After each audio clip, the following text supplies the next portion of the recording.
حضرت سلمان فارسی رضی اللہ تعالیٰ عنہ حضرت ابو دردہ رضی اللہ تعالیٰ عنہ کے گھر میں تشریف لے گئے تو دیکھا کہ ان کی بیوی بڑی غمگین بیٹھی ہیں۔ تو ہم نے فرمایا بہن کیا ہوا؟ تو کہنے لگی تمہارے بھائی کو دلچسپی کوئی نہیں رہی، ہر روز روزہ رکھ لیتا ہے اور ساری رات نفل پڑھتا ہے۔ حضرت سلمان فارسی کہنے لگے ٹھیک ہے کر لیتے ہیں بندوبست۔ نماز دین ہے کہ نہیں؟ دین ہے نا یہ چیزیں۔ لیکن حضرت سلمان فارسی جناب ابو دردہ سے کہنے لگے آج میں نے تیرے گھر میں رہنا رات کو، کیونکہ وہ تو ساری رات نماز پڑھتے تھے، نفل پڑھتے تھے۔ انہوں نے کہا ٹھیک ہے، ایک بستر لا کے بچھا دیا حضرت سلمان فارسی کے لیے۔ سلمان فارسی فرمانے لگے دوسرا بھی لا۔ کہا وہ کیا کرنا ہے؟ فرمانے لگے تو نے بھی سونا ہے، میں نے بھی سونا ہے، تو نے بھی سونا ہے، عشاء پڑھیں گے اور پھر دونوں سوئیں گے۔ کہا میں نے تو نماز پڑھنی ہے۔ فرمایا تہجد کے وقت اٹھ کے پڑھیں گے، اللہ کے رسول بھی رات آخری حصے میں جا کے نماز پڑھتے ہیں۔ ادھر ساتھ سلا لیا، وہ تھوڑی کو دیر سوئے، اب عادت تھی ساری رات اٹھنے کی، ذرا اٹھنے لگے بستر سے تو حضرت سلمان فارسی فرمایا چپ کر کے سو جا، وہ بڑی رات پڑی ہوئی ہے، چپ کر کے سو جا۔ وہ لیٹ گئے، پھر اٹھنے لگے تو فرمایا سو جا چپ کر کے، بڑا ٹائم ہے۔ سحری کے وقت اٹھے، نفل پڑھے، ان کا ارادہ تھا روزہ رکھنے کا، تو فرمانے لگے کل رکھا تھا نا نفلی روزہ؟ جی رکھا تھا، پرسوں بھی رکھا تھا، ترسوں بھی رکھا تھا۔ فرمایا آج نہیں رکھنا، آج میں تیرا مہمان ہوں، سارا دن کٹھے مل کے روٹیاں کھائیں گے، آج نہیں روزہ رکھنا۔ سلا دیا۔ اب حضرت ابو دردہ رضی اللہ تعالیٰ عنہ کہہ تو کچھ نہ سکے، پر کہنے لگے سلمان تم پتہ تم کیا کر رہے ہو؟ نہ تم نے مجھے رات اٹھ کے زیادہ نفل پڑھنے دیے، سویرے روزہ نہیں رکھنے دیا۔ تو حضرت سلمان فارسی کہنے لگے کوئی لمبی بات تو نہیں نا، چلتے ہیں نا ابھی فجر میں مسجد نبی میں، تو نبی پاک کو بتاتے ہیں۔ سرکار دو عالم علیہ السلام کی خدمت میں تو اپنی بات کرنا، میں اپنی کروں گا، حضور نتیجے کا اعلان فرما دیں گے، بات طے ہو جائے گی۔ حاضر خدمت ہوئے، عرض کی یا رسول اللہ صلی اللہ تعالیٰ علیہ وسلم یہ ساری رات نفل پڑھتے ہیں، ہر روز روزہ رکھتے ہیں، ان کی اہلیہ غمگین بیٹھی ہیں، حکم فرمائیں۔ تو نبی پاک صلی اللہ علیہ وسلم نے فرمایا پھر ہوا کیا؟ یا رسول اللہ میں نے رات سلایا ہے، سحری میں اٹھایا ہے، سویرے روزہ نہیں رکھنے دیا۔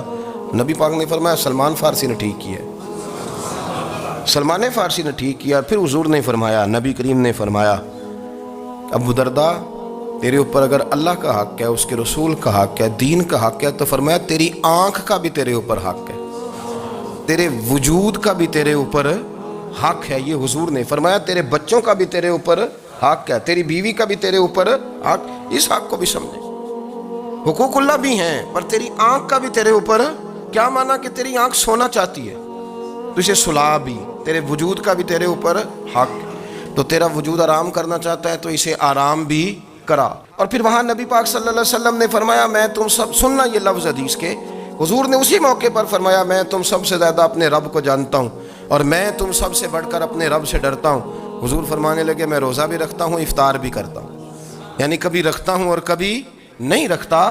فرمایا میں نفل بھی پڑھتا ہوں اور اپنی بیویوں کو وقت بھی دیتا ہوں۔ سرکار مسجد میں بھی آتے تھے، نواسوں کے ساتھ کھیلا بھی کرتے، ان کے ساتھ پیار بھی کرتے۔ تو اتنے بڑے حقوق حضور نے بیان فرمائے عورتوں کے کہ تمہاری بیوی کا بھی تمہارے اوپر۔ لو ایک حدیث بخاری کی اور یہاں بیان کر دیتا ہوں۔ ایک شخص نے آ کے عرض کی یا رسول اللہ صلی اللہ تعالیٰ علیہ وسلم جہاد کے لیے تیاری ہو گئی ہے، صفیں بن رہی ہیں، مجاہدین کی تیاری ہے، تو میرا بھی نام لکھ دیا گیا ہے مجاہدوں کی لسٹ میں، لیکن یا رسول اللہ صلی اللہ تعالیٰ علیہ وسلم میری بیوی نے حج کی تیاری کر لی ہے اور میرے دوستوں نے، صحابہ نے میرا نام مجاہدین کی لسٹ میں لکھ دیا، تو میرے لیے کیا حکم ہے؟ یہ بخاری مسلم ہے۔ تو نبی پاک صلی اللہ تعالیٰ علیہ وسلم نے فرمایا جہاد پہ کوئی اور چلا جائے گا تو بیوی کے ساتھ حج کرنے جا، اسے محرم کی ضرورت ہے، وہ تیرے بغیر کیسے جائے گی؟ مجاہدین کو تو اور مجاہد مل جائے گا، پر تو اپنی بیوی کے ساتھ جانا۔